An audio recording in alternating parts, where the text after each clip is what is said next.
today we're going to shoot a podcast, even though the world is kind of coming to a close. We're still carrying on shooting. Noah, you're there out in Manhattan. How are things going for you, and how are you staying busy? Are you doing solo jiu-jitsu drills? So if I were, well, actually, I'm out west, Las Vegas as well. Okay. Yeah, Monday, whenever when I got the instruction, the office was closing, work from home, and I saw that San Francisco went on essential travel only, and I knew that New York City would follow in lockstep as soon as they could. That means, Manhattan becomes a very dull place quickly, and I think the last few days I saw airfares one way under $20 to fly out west on like Spirit. So I paid to fly on United, but I think there were all about 10 people. How much did your airfare cost you? So from East Coast to West Coast cost you how much out the door, taxes, everything, fees? I paid $144,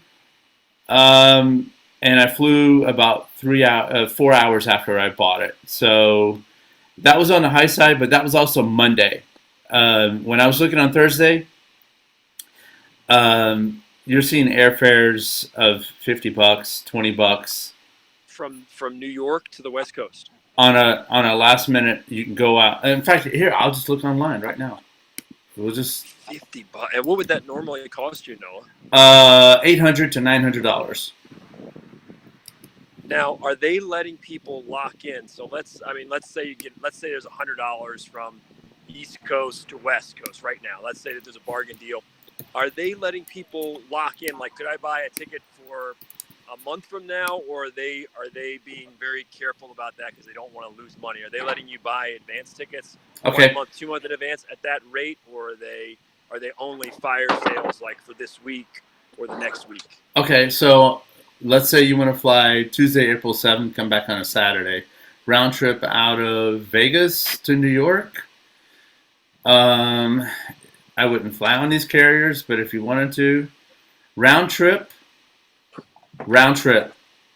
on United, $107, $107 on and that's nonstop.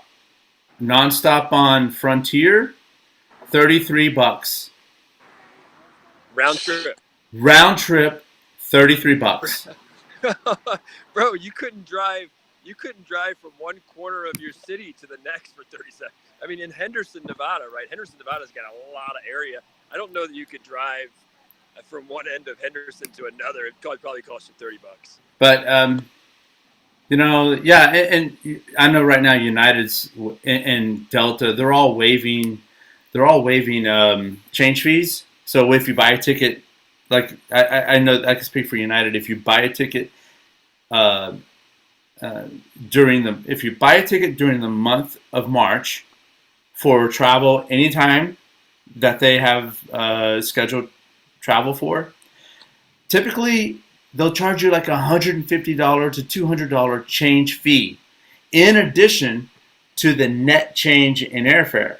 Okay, so let's say you were buying a ticket, it was $100, and which is absurd right now. And later on it was $500.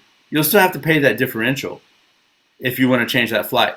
But there will be no little nickel and dime, $150, $200 change fee. So, yeah, let's say you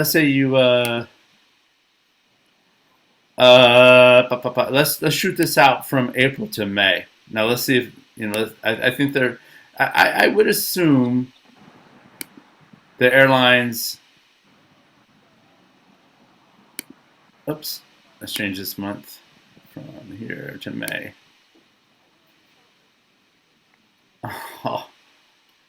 So how many people were on that flight for you, Noah? 10. There were 10 people, and there were about roughly how many seats? About 110. So it was empty. Wear a mask? Were you a wimp? Did you wear a mask? No, I didn't. No, I didn't wear a mask. No. How many people on the plane wore a mask? There's always people that wear a mask. There's always. I think I saw one.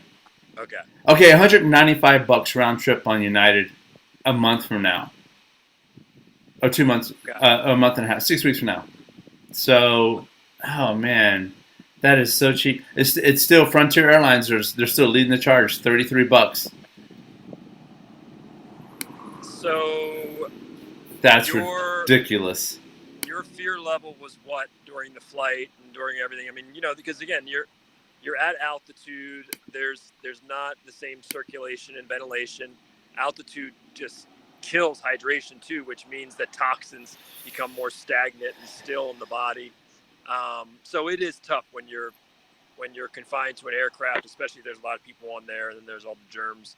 But what was your wow, you're not kidding, this thing is guzzling my battery. You guys are right. Yeah. You're gonna be this is gonna be a 15-minute podcast. No. Does it suck that much battery? Okay, on a 1 to 10 scale of fear, what was your fear level on that flight? 4. Really? Why? Because I think Jordan and I would probably be a 1. Like a 1 being like not scared at all. But hold on, why was it a 4? Well, it actually was not for myself, but I saw like an 80-year-old woman that was flying alone. And so I guess I would attribute like half that to just concerns for her own well-being, because she didn't speak English to begin with, and it looked like something where like the relatives were like, let's get abuela out of New York City while we can, and so I was more concerned about that, and those people traveling with babies, like infants, Yeah. and that was my concern, but. With the cleaning, that's pretty sad. If you see an 80-year-old flying by themselves, that's sad in any climate, in any era. It's pretty sad. Yeah, it's I saw I saw a lot of anxiety there for people, and I've been saying this before. By the way, this is episode 12. Episode 12. Episode 12, and I just want to kind of redirect a little bit and just mention that we did produce episodes 10 and 11, and I think that last week's episode I lost the internet, and we were talking a lot about off the mat. Like in New York City, you have Broadway, okay? And then you have off-Broadway, which is like just the surrounding areas in Manhattan. And then you have off-Broadway, which is like shows that are like outside of Manhattan in like Queens or Brooklyn. I would tell you that the last 2 episodes, although I did get one comment, some feedback that our episode 10 was, I've heard that it's been said it's our best out of 10, which is pretty impressive. But I would say that in that analogy, episode 11 was off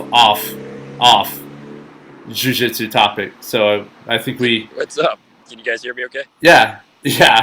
So I think we all agreed to just to let that one rest for a while. There? Yeah, I'm here.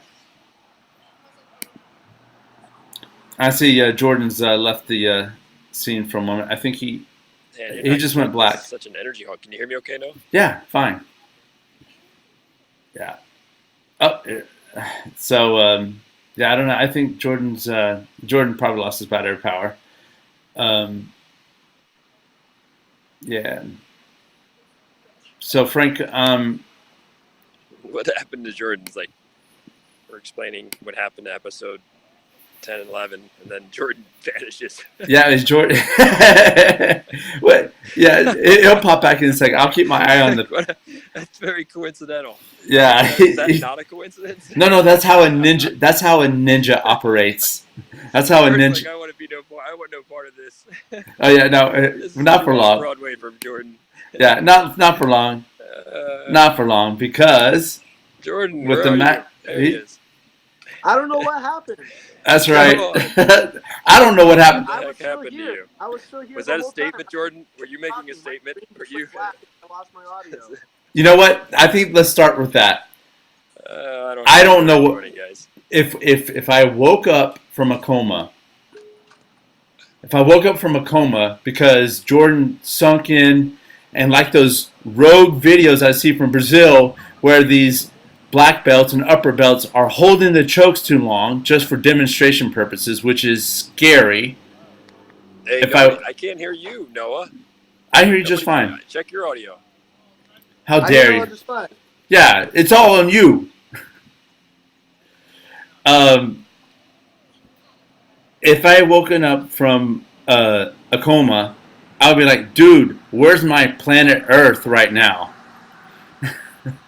We're on full tilt mode. John Danaher just released for free.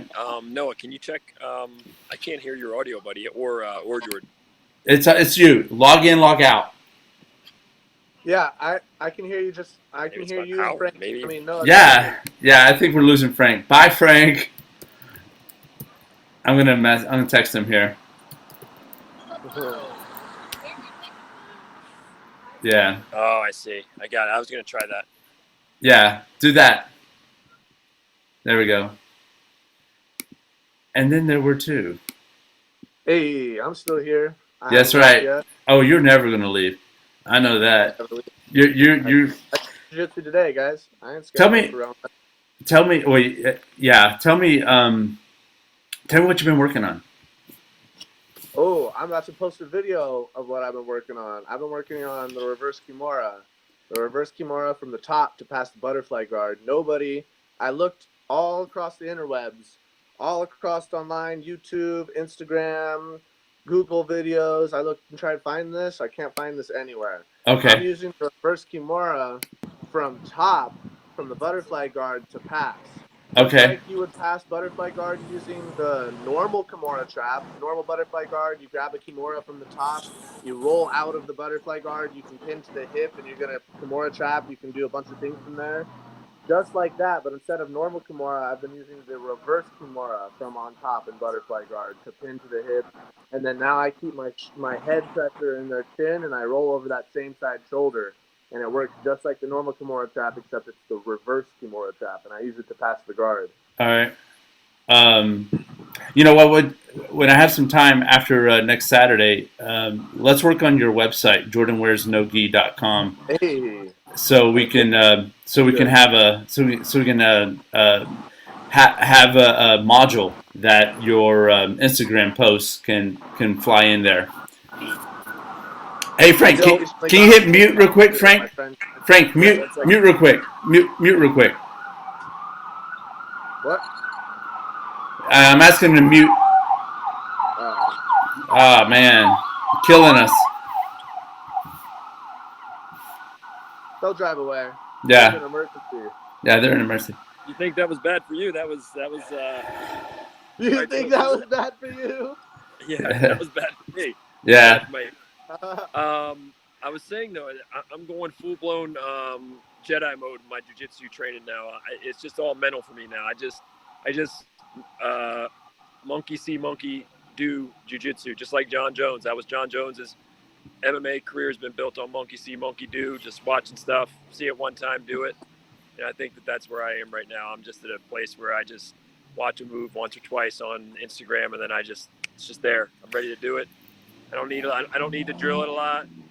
But that makes sense though, because if it's something that your neural pathways and your neuromuscular coordination you're familiar with those movement patterns, it's easy just to add that in without much rehearsal. But when you have to establish what's called like the myelin sheath, which is like the wrapping around the nerve, which creates a groove for your neurons to travel really smoothly. Like me, I've been thinking a lot about. I know I'm missing a lot of opportunities with leg triangle. I miss them. And because I have a fear of, not a fear, but I just don't feel like I can execute it well. Like I Wait, can't like a what triangle? leg triangle. You mean just a Like, regular triangle choke? Yes, leg triangle. yeah. All Yes. right. Well, let me say this. So let me let's step back for a second because there's the technical side of the triangle, right? There's the setup, and then there's the different points, the 4 points of pressure that a guy like me would teach to finish the submission and adjust it. But if you only increased your leg power, like if you only increased your adductor strength and your abductor strength, if you only increased your leg power, your triangle choke would go up just by that. So like whatever you were doing right now, if you were able to work those muscles, whether it be a stuffed animal, whether it be with, certain, putting something between your legs and just squeeze, Oh, I you know, have. Yeah, yeah. So, I I'm have a saying, rolled up yoga mat in New York, yeah, but I've exactly. got one here that's not so big. So I would just make that recommendation to a lot of people. There's a lot we can all do when we technically drill something and we drill the timing of it, we drill the setup. That's all great. But right now is the time, even, maybe you can only mentally visualize, right? A lot of us, we have to watch videos and then we have to sort of visualize ourselves doing it. But Mm-hmm. the other side of that is strengthen the muscles that are involved. So let me give you an example. Um, I took a bunch of time off jujitsu. While I was away, I worked on my grip power a lot. I worked on my forearm power, my hand power. And Yeah. when I came back, my technique wasn't any better, and I finished way more chokes. I finished way more chokes just because I had more horsepower. Not that my technique was any better or whatever. I just simply had more horsepower to finish chokes, and I was able to choke more people out. And so that's something that people should keep in mind right now. Is sometimes you can get stronger. You can take a tennis ball. You can take certain things for your grip. You can take, like you're talking about with your yoga mat, and you can work on those muscles, and your finish rate will go up just by that. And then when you get back in the gym and you can train the technique, and you can train the timing and the setup, that's great. But you can still get stronger, like even with your neck muscles, right? You see people are doing, they have these neck muscle machines, but there's a lot of ways to strengthen your neck. Strengthen your neck right now. If you get your neck stronger, your top game control will go up. Things like that. Your takedowns could And go it'll be up, right? harder to Your knock out, neck, basically. exactly. Your head and arm choke submission would go up. If you got your neck stronger and you were in the head and arm chokes, the number of submissions you'd get from head and arm choke would go up. So it's a chance right now to work some of those other muscles. Like if you're a big choke guy, work the forearm muscles, work your brachialis, work different muscles. If you work your neck muscles, if you're a head and arm guy, or you're into takedowns, or you know, work your neck muscles. Because a lot of us, that's your third arm is your neck anyway, right? So for your thighs, if you want your triangle chokes to go up, work on different things to increase that isometric power, the adductor and the abductor power. And that is one way right now. You do that for a month or 45 days, you come back, and then you adjust the technique, and you're going to see, damn, I'm getting more submissions. Hmm. Jordan, I wanted to know for your do you have any suggestions Yeah.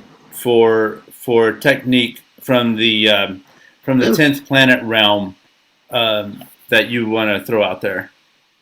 So, I mean, I have some things that everybody could do, but I've been utilizing a tool that has been dramatically helping my guard passing and my takedown defense and just my general passing, just passing ability and takedown defense ability. I noticed massive, massive, massive increase when I've been using this tool. It's called a slack line. Yeah, I knew you were going to It's say it.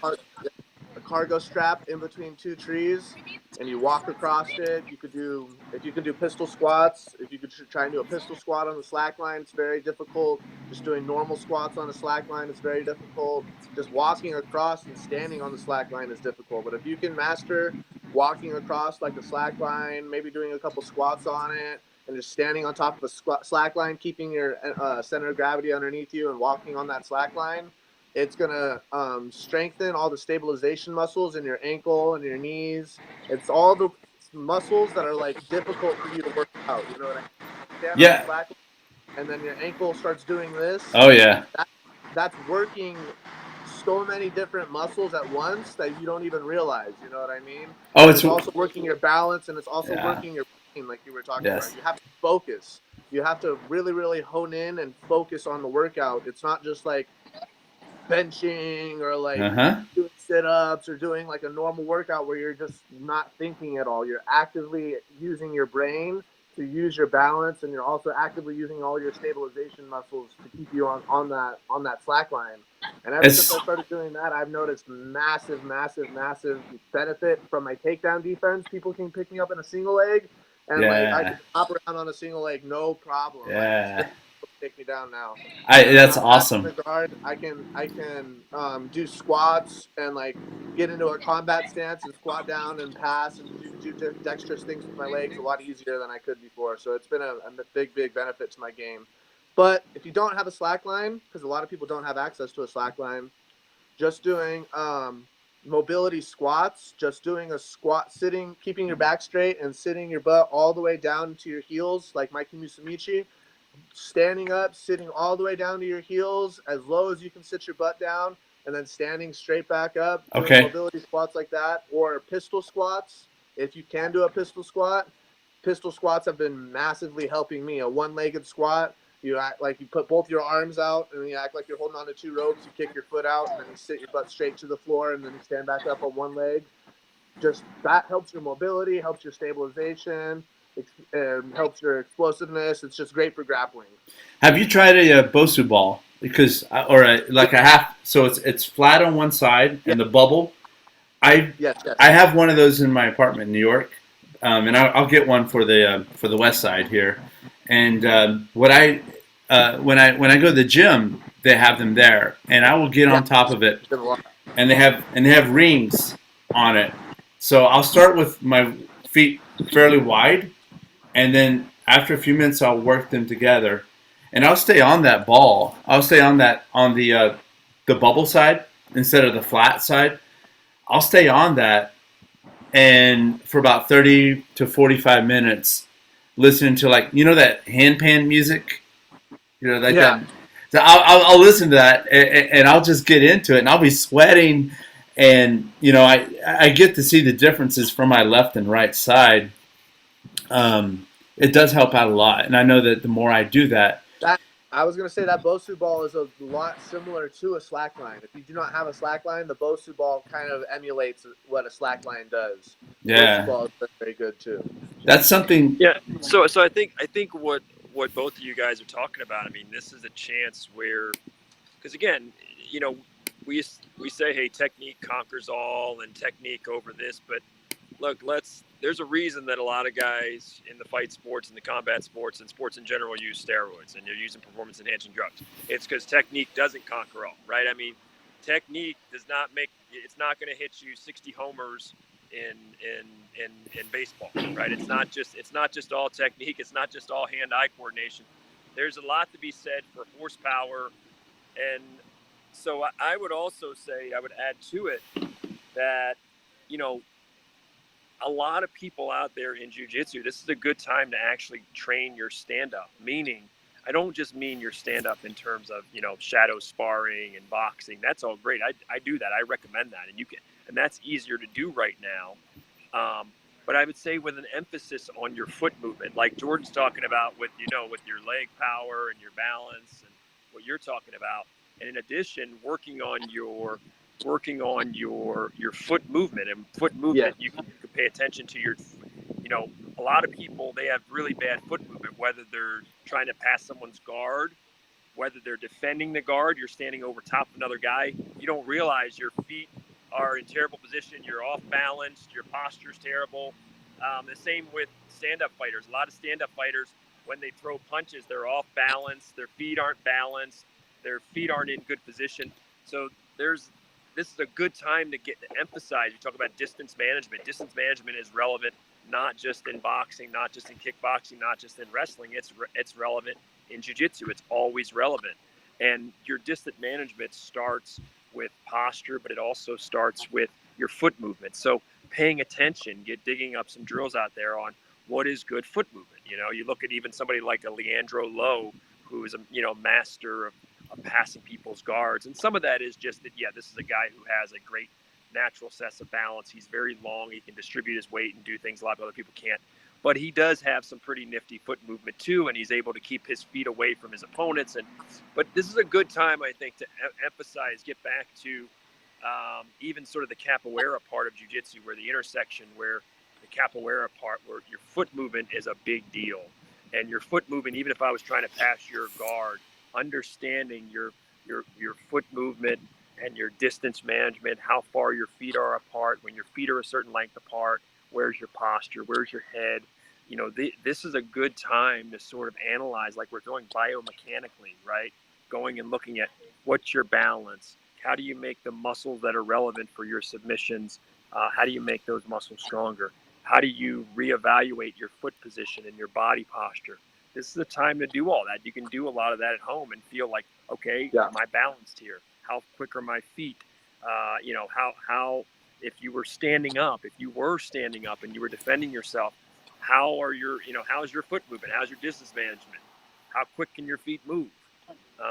I love to do the shadow boxing side of things, and I've been doing that for years, and I think this is a great time for people to, again, because at the end of the day, we are jiu-jitsu players and maybe wrestlers, but you still need a functional self-defense, and you still need to be mindful of, hey, what's your head movement like? What's your foot position like? What's your distance management? Can you throw a punch? Can you have heat on your punches?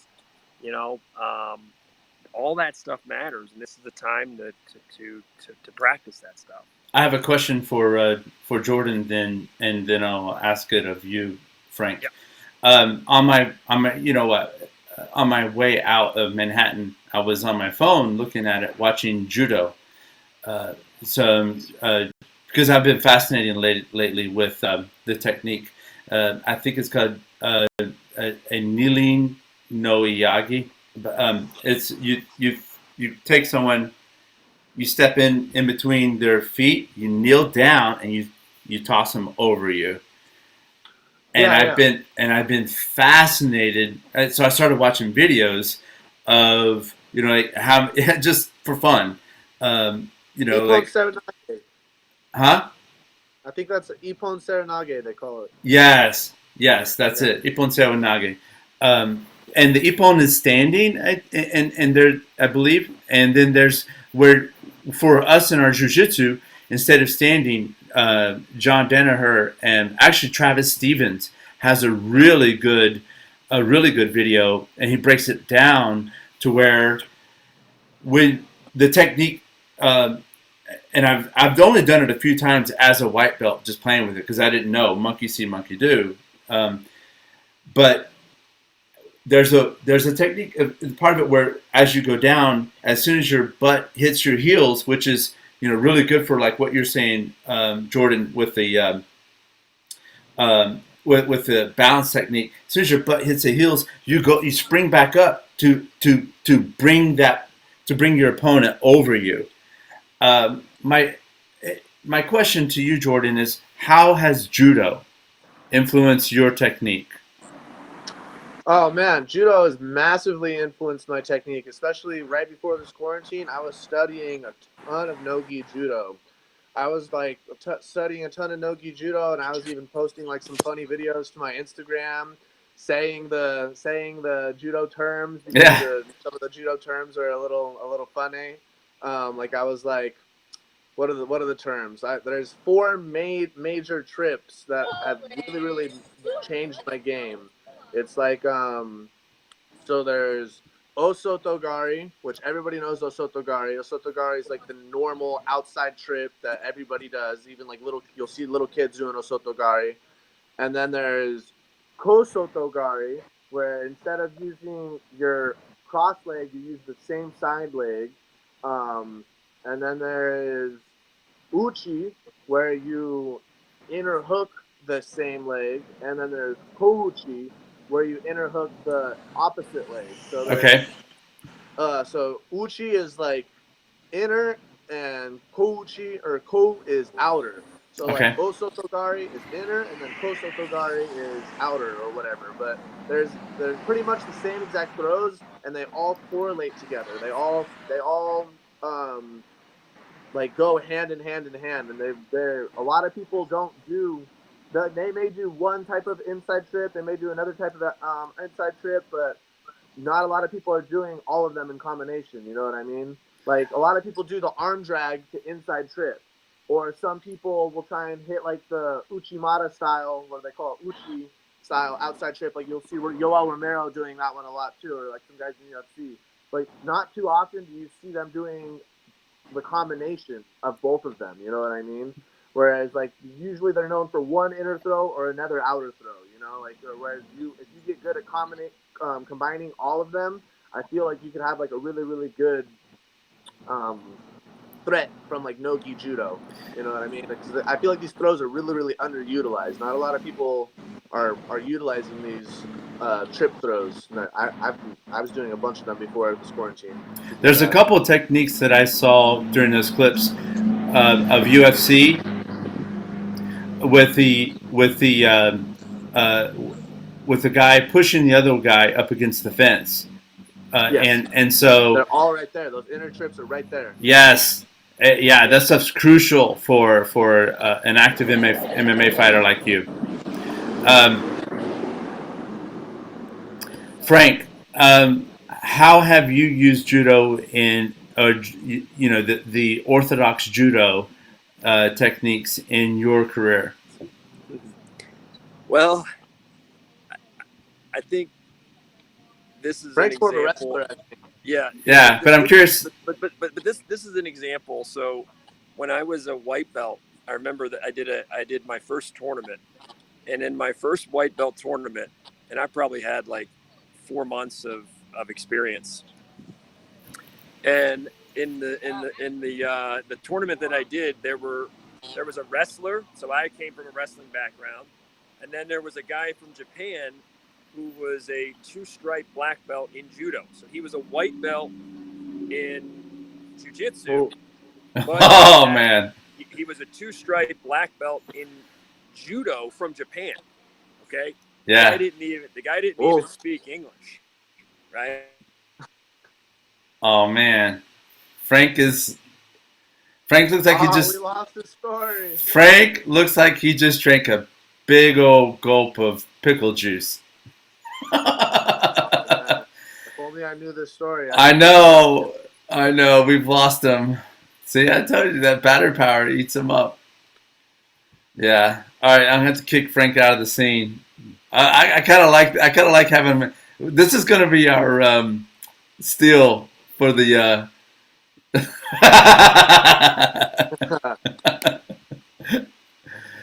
Oh man, I knew that was gonna happen. I was literally just thinking too. I was like, "Oh, this story sounds good. I wonder if he's gonna tell it. His phone's about to die." Yeah, it was too good. Yeah, it looks like he's trying to join back up in the console. We'll see. I don't know if he's got the power. Huh? Yeah, he's coming back. Wait. I only have probably like 4 minutes. Go. You're back. First of all, it was funny what you said about the pickle thing because I didn't realize my face had frozen. So I was like, "What's he talking about? Do I look weird like that all the time, or no, only when the screen freezes?" No, that's going to be our card for this episode. We heard he was. This is what I was saying. When I was a white belt, I entered a tournament, and there was another guy there who was a wrestler and a white belt in Jiu Jitsu. Then there was another guy from Japan, 2-stripe from Japan, didn't even speak English. And so what I learned then is a lot of the same thing that I've learned ever since then. I've trained a lot of judo techniques. I haven't judo thrown many people, but I've prevented being thrown overwhelmingly. It's hard if you're my size and we're playing a combat sports game. I'm not easy to throw I'm not easy. I'm very hard. And why? Because I learned. Number one thing I would tell you, if you face these judo dudes, when they push, do not push back. That's the number one thing I would say to you. And I beat this dude 11-0. Okay, I beat him 11-0. And part of how I beat him is just common sense. I said, you know what? He's going to grab a hold of you and he's going to push. And when he pushes, do not push back, because human nature, human instinct is, if I push you, you push back. It's just human nature. So you have to go. It's counterintuitive. Number one thing I would say with these judo guys, man, first of all, don't let them get a handle on you. You better be breaking grips left and right. you better get a grip and go yourself. Because if you wait on them and they start getting grips, my God, they got some really strong grips, man. They got some. They're some of the strongest grips you're ever going to feel on a gi. Okay, but the biggest thing is when they push, do not push back, because 90+% of their throws are predicated on they start pushing on you, you push back, that gives them the momentum. Yes, there are other sweeps and there's other tricks, but 90+% of judo is predicated on I push you a lot, you push back. Same thing with Greco-Roman, a lot of that. So that's it. The number one, it's a principle. It's not necessarily a technique. Is they're going to push. You better be circling left, circling right. Don't push back unless you want to play their game. The other thing is, don't let those dudes start. You better be busting grips left and right. You better be very decisive, and you cannot let those guys, get a strong grip on your gi, because they'll do a number. So a lot of what I learned about judo over the years, I've learned a lot. I've practiced it. Jordan's 100% right. I haven't judo thrown many people, but I learned a lot of what not to do when you face them. And I've been very effective in my career, very effective, both in training and in tournaments against people who have judo backgrounds. Very effective, highly effective, because I have a really deep understanding of their game and what they want to do. And so this is an example of where you don't have to be really good at something, but you need to pay attention and there's two different types of understanding. One is understanding so that you can do the techniques. The other is understanding so that people don't do the techniques to you, right? It's the prevention. So when I learned a lot of judo, I just learned it on a preventative level. I don't have a very active offensive judo game, but I have a very prevention-oriented judo game where I learned, I saw a lot of how do they set things up, what do they need to do to be effective, and I've been very effective at sort of an anti-judo game. Okay. Again, assuming you don't outweigh me by, you're not Travis Stevens or somebody like that. I mean, the guy who's a lot bigger and a guy who's just phenomenal. There are going to be exceptions. I've seen a lot of technique from obviously Danaher. He knows the language very well of judo, and then I see a lot of that coming from Neiman in his classes. There's a lot of judo. Is it Neiman or is it Igor I'm thinking of? Igor. Now I'm thinking about Igor teaches a lot of judo in his classes. Interestingly, I noticed that for his takedown instructions, both he and Neiman have more judo than I expected. And I'm realizing it's me coming to obviously as I learn, that's judo they're teaching.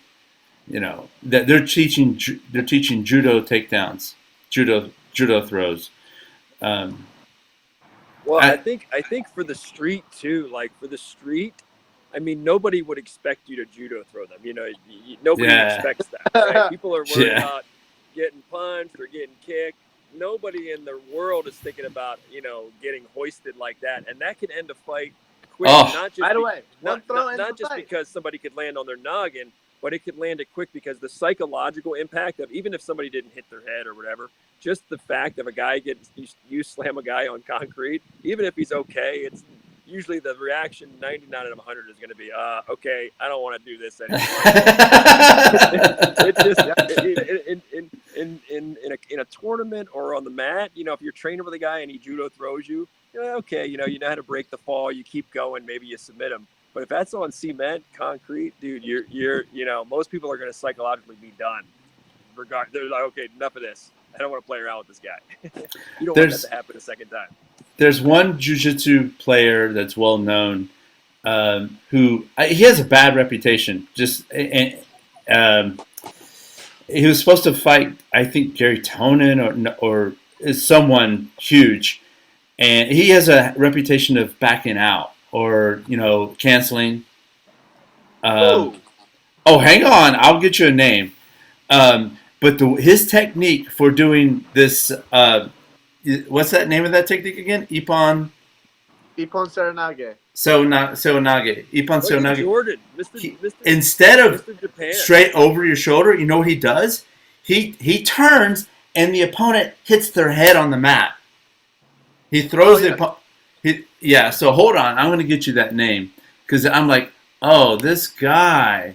As soon as I tell you the name, you're gonna be like, oh God, yeah, I hate that guy. I'll He, call him out like I called Sean O'Malley out. oh,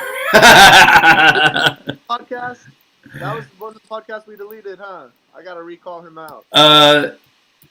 was that last or was that number 10? I think that was 10. I called Sean O'Malley out. Okay, well, we're gonna bring that one back for long. Coming for Sean O'Malley. Still happening. Um, I don't know if it's Gary Tonin or. Oh man, I wish I. No, I personally love judo more for real self-defense than I do personally. Again, if I'd grown up, if I was a younger man and I could get thrown thousands of times, it takes, to get good at judo, you've got to go through all those drills and all those slams. And I just came across Need a judo crash late. pad. Yeah, exactly. I was over 30 years old, and I was like, once you're 30 some years old, you're like, do I want to get slammed 5,000 times, 6,000 times? Is that good for my spine at that point? And it wasn't. But if I was a younger man and I could learn it and I could go through that, and if my spine could take it, a younger person's spine, I would have totally been game for that. But for me, it was like, dude, I've already been slammed. I've already put my body through the grinder. I played football. I wrestled. And I was like, it's going to take me so many thousands of throws to get good at judo. And for me to get good, I'm going to have to let them throw me the 5,000 times in order to throw them 5,000 times. And I was like, I don't really want to make that exchange, man. I don't want to be slammed. I mean, I've been slammed hundreds of times in jiu-jitsu practice, but I just made a decision. I was like, I don't want to be slammed. It's the same reason I don't play berimbolo. It's not that berimbolo doesn't work. It's that at my age, I mean, with a titanium plate in the neck, like, I don't want to play that game and get smashed by 200, 250-pound guys. It does work, but my spine at this point doesn't like it, right? If I was a 15 or 20 or 25-year-old, I get it. But some things are just a matter of, well, where are you in your life? Oh, man, so 45. judo's fantastic. But it's fantastic, but just keep in mind, to get good at it, you need to get thrown thousands and thousands and thousands of times. And make sure you're at a point in your life and your spine is okay where you can sign up for that. Otherwise, it's easier to learn the anti-judo game, which I learned. That's why I sort of... That makes more sense. Yeah. To have your defense. But the throw that you're talking about, where you throw the guy over you like that, where you just sort of drop to your knees and then boom, that one's not very hard on your. Uh-oh. Bum, bum, bum. Yeah. Nice on you, Frank. Well, hi. Jordan, why don't you fill in this spot while I'm going to try to find this guy for you real quick. Okay. Yeah. Frank was talking about the drop serenage. I'm not sure exactly what he was saying, but I think what he was going to say is that it's high risk, high reward. So when you do the drop serenage, you're essentially pulling the guy's arm over your shoulder and turning your back to him. So what is that essentially giving him? The choke. You know what I mean? People try and drop serenage me, and I just snatch their neck up so fast like an animal. They're like inviting me to choke them if they're not good at judo. But if the guy is good at judo and he really commits to that drop serenage and he really, really turns and grabs the arm and pulls you over, you're getting pulled over. It feels like your head is going to spike into the floor. Yeah, so it's scary. Exactly. So you're forced to roll. But there's, like I said, I think what Frank was trying to say is that it's high risk, high reward. If you do it, it's a really, really, really, really, really sick throw. One of probably the sickest throws you could do. You literally throw the guy like a bag of potatoes. You just throw him on the floor. But there's so many risks that come with that throw that you have to be really high level at that throw in order to do it without real risk attached to it. You know what I mean? So the drop serenage, do you think that's one thing I think I roll with the really big boys.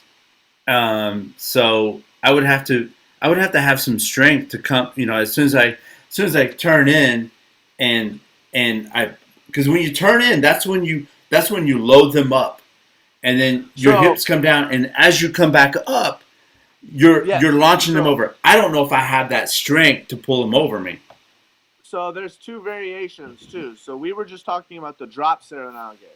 So there's the ippon serenage, which is like the normal one where you do it from your feet and you turn, Yeah. you do a squat, and then when you pop back up from that squat, you throw them over, right? Yeah. That's done from your feet.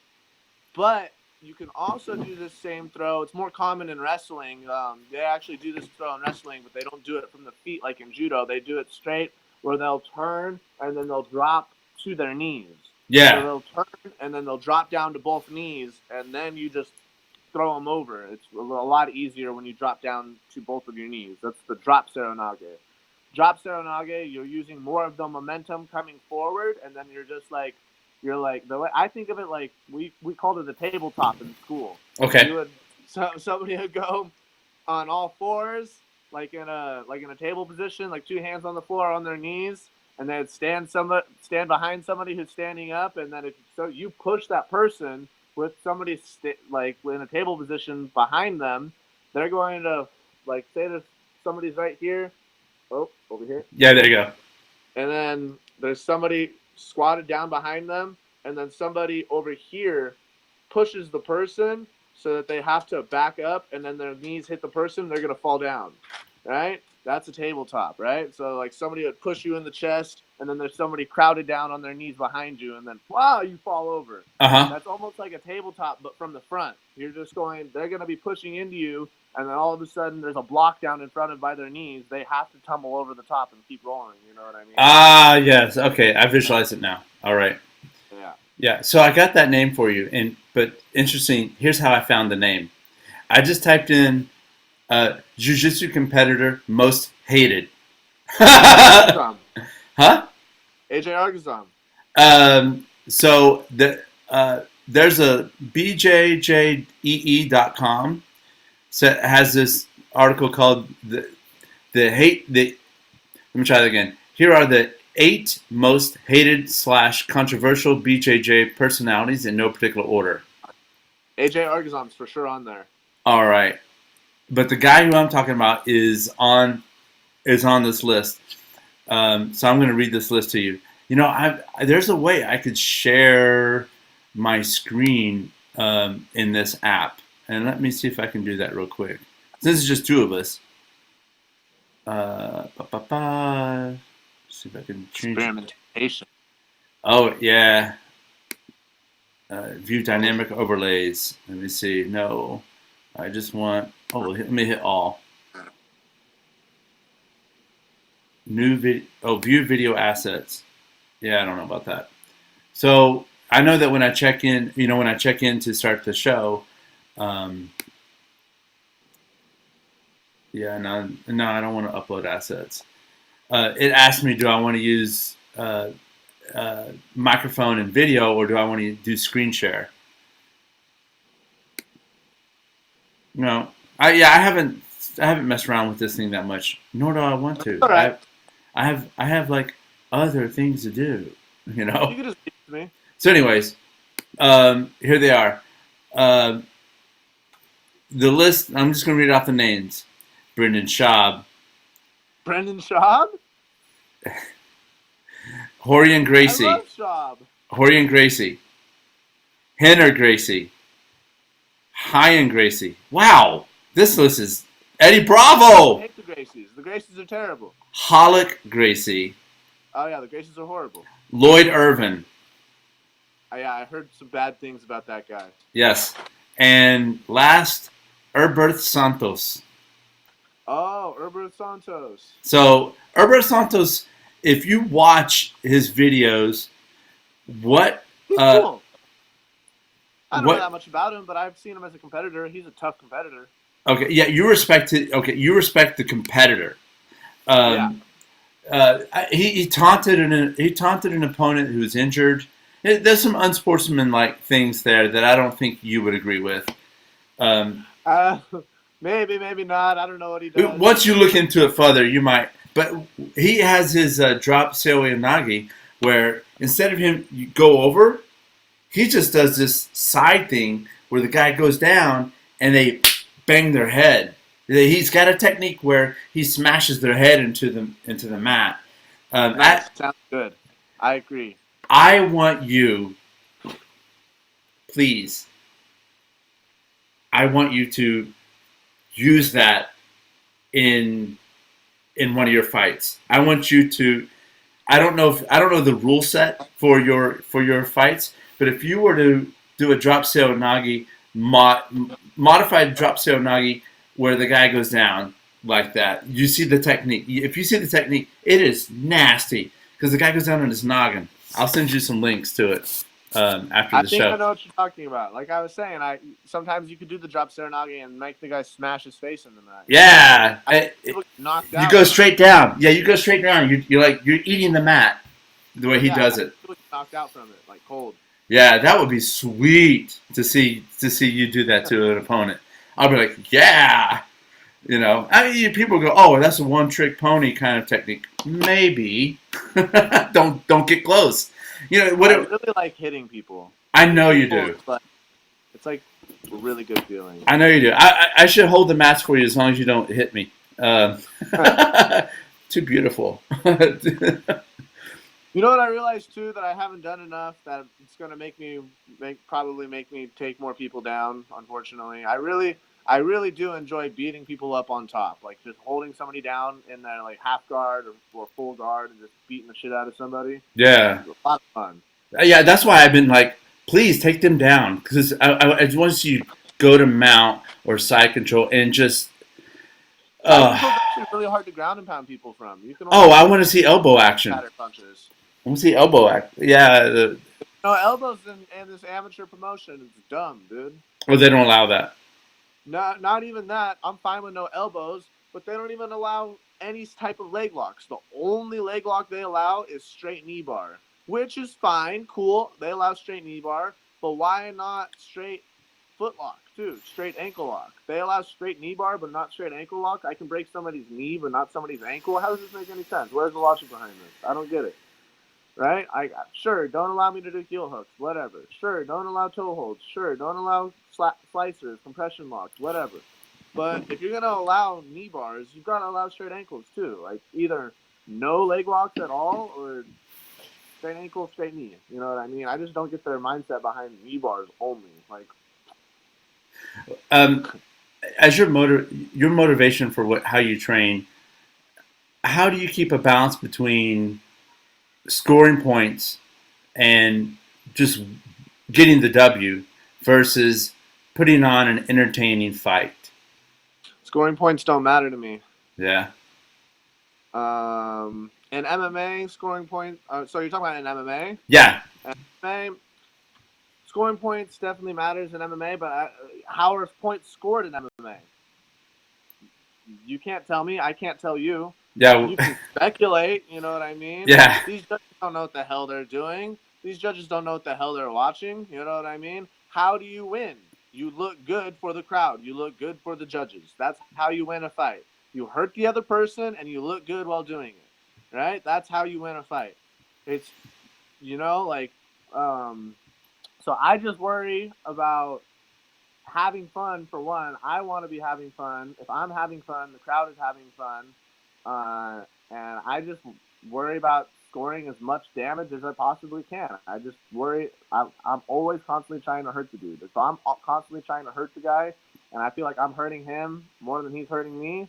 And I'm making it, and I'm entertaining everybody. In my eyes, I should win that fight. You know what I mean? But it's really difficult to worry about like the point scoring system. Like, I'm trying to get my takedown, and then I'm trying to score here and score there. Like, yeah.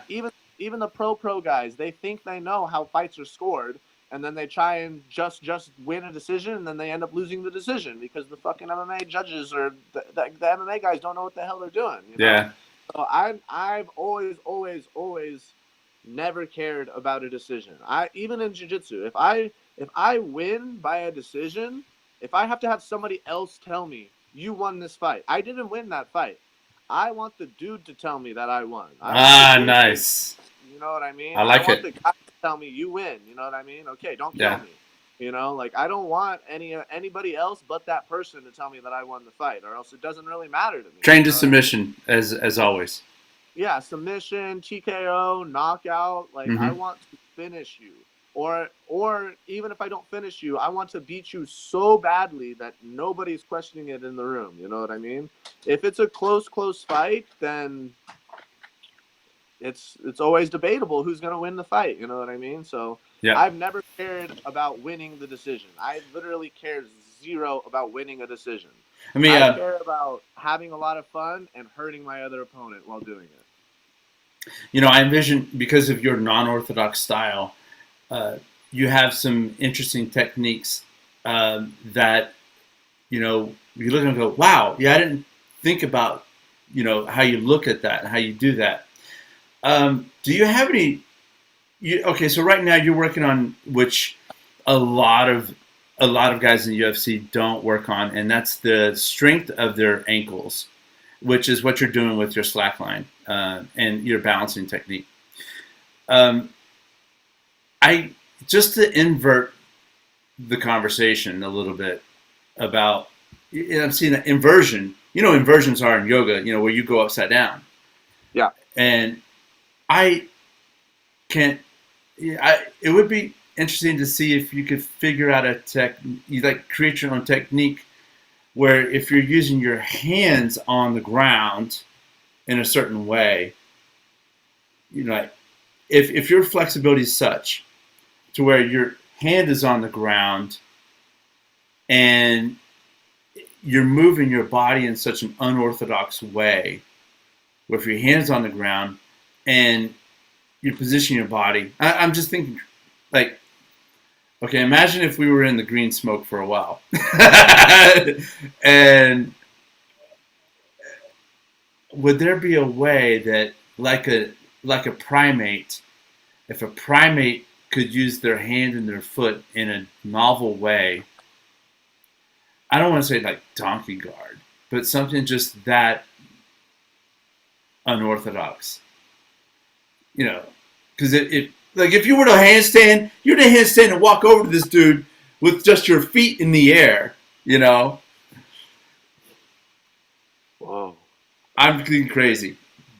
But we use our hands. But what's to say a guy to go up and have like two hands on the ground, and he's able, if he was to go down, and the guy was like steps in to attack, and he just pops him with that heel in the face. That's Are something. you talking about that as an attack? Yeah, something that's not. So imagine you'd crash down. They do stuff like that in capoeira. Yeah. And they'll walk towards you in the handstand and then come down with their heels. You're not going to touch. You're not going to go close to them with their heels in your face. If you can strike them, if there's some power there with that heel strike, up in there, because your foot's up in there. The hard part, what's the scary part of it? Okay, so one guy's like, oh yeah, I'm going to roundhouse kick him in the gut. All right, your heels are the hardest things on you. Yeah. And if you got that kind of balance, if you can shift like, oh, you think I'm scary with my feet on the ground? Let me put my hands on the ground, and I'm going to show you something. So yeah, people do stuff like that already, but it's just like. This is regular Arnold Palmer. Doing that also, Noah, is relying on the rule set. So if you were to handstand in a normal street fight, oh I'm yeah, gonna run up and soccer kick you in your face as hard as I can. As you should. But in an MMA fight, since your hands are on the floor, I cannot kick you in your face. Yeah. I don't like this. I hate that rule. I'm a purist at heart in MMA. I think headbutts should be legal. Sure. I think gloves should not be worn. I'm against gloves. I think it should be bare knuckle. If you're not covering my knees and my shins and my elbows, why are you going to cover my knuckles? I don't agree. I don't even think your hands should be wrapped. I think you should go in there with bare knuckles, and I think headbutts should be legal. Soccer kicks should be legal. Kicks from a grounded opponent should be legal. There's a really, really famous. It's not that famous actually, but there's a I should say more infamous Anderson Silva knockout back when he was fighting in Japan. Uh-huh. And he was on his back and he thought this was legal, and I still think this should be legal too. I don't understand why it's not legal, but if you're on your back and you're somebody's on top of you and they're in your closed guard, right? Anderson unlocked his closed guard and brought his foot out and around in a big wide circle and came down with the heel right on the guy's face and knocked him out cold. That's not legal? So his feet were locked around on his back. He opened up his legs and then he did a big circle and came down with the heel right on top like an axe kick. Boom, knocked the guy out. And then the ref called him disqualification. He got DQ'd for an illegal knockout. And Anderson was all confused, like, what'd I do? What's going on? And he just didn't get the rule set. But stuff like that should totally be legal. Why is that not legal? If I'm on the ground and you grab one of my ankles, well, Henzo says like never let your opponent grab both ankles when your back is on the ground. Never, yeah. Because then they can just push you aside. Okay, but so like if you have one of those feet, if you have one of those heels, are you telling me that a heel, that a down opponent cannot like up kick with a heel onto the guy's face? No, I'm saying so. There's a fine line. If the guy on top has a knee on the floor, okay, if he's kneeling, on bottom cannot kick him in the face. He has to have both of his feet on the floor. All right. If the guy on top is on both of his knees, like in somebody's closed guard, and then the guy on bottom kicks him in the face, he cannot do that. Right. Both okay. of his knees on the floor. It's really illegal. That is retarded to me. That's so dumb. If I'm on your back, if I'm on my back and you can pin me down and strike me with elbows and fists with fury, but I can't kick you, my only weapon that's of realistic value to me, my up kick, I can't do it? What are you talking about, man? Like, all you can do is push him away with your feet. All I can do is push him away or throw or sweep him. Strikes from the bottom that don't work. You know what I mean? Like, that is weird. It's dumb. It's just simply dumb, dude. Same thing with the 12-6 elbow. Why can't I not? Yeah, I know. 12-6 elbow, but right. I can 1-5. I can come here all day. Yeah. This is totally legal, but I cannot go here. Just a little shift of the angle makes it legal. What are you talking about, man? That comes from the athletic commission seeing somebody break boards like this, and then they were like, "Oh no, that's too strong. That's too powerful. We need to outlaw that technique." Yeah. I don't know, man. Because have you watched the bare knuckle boxing at all? No, but I've heard about it. I've heard that people like retired UFC or former UFC fighters are getting messed up. Getting their hands messed up. Johnny Hendricks got messed up in there, dude. Johnny Hendricks got beat up in bare knuckle boxing. Oh, yeah. Paulie Malignaggi lost to Artem Lobov in bare knuckle boxing. There's been a bunch of big losses when bare knuckle boxing is a different sport than normal boxing or MMA. It is, period. When you punch and you collide with somebody's elbow with your bare knuckles, now that's compromising your whole hand. You can't throw with just thoughtless intent, just banging your punches into people anymore. You have to actually strategically throw your punches. You can't just throw everything wildly into your punch because you're protected by the gloves and the hand wraps and your fist is like a walking block of concrete. You actually have to worry about breaking your hand and breaking your knuckles and doing everything. It's a real more pure form of combat, in my opinion. So, under the current rule set that you live under, if you don't use your elbow, but can you use this?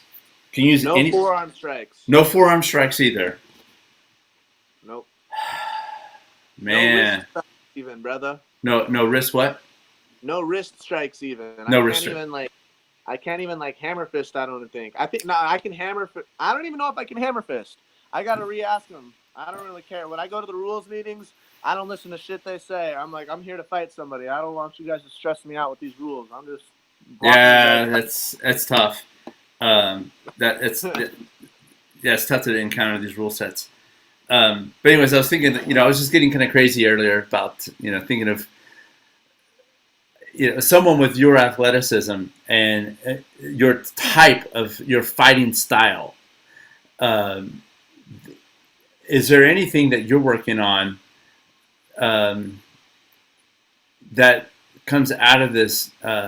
With your balancing skills, your slacklining.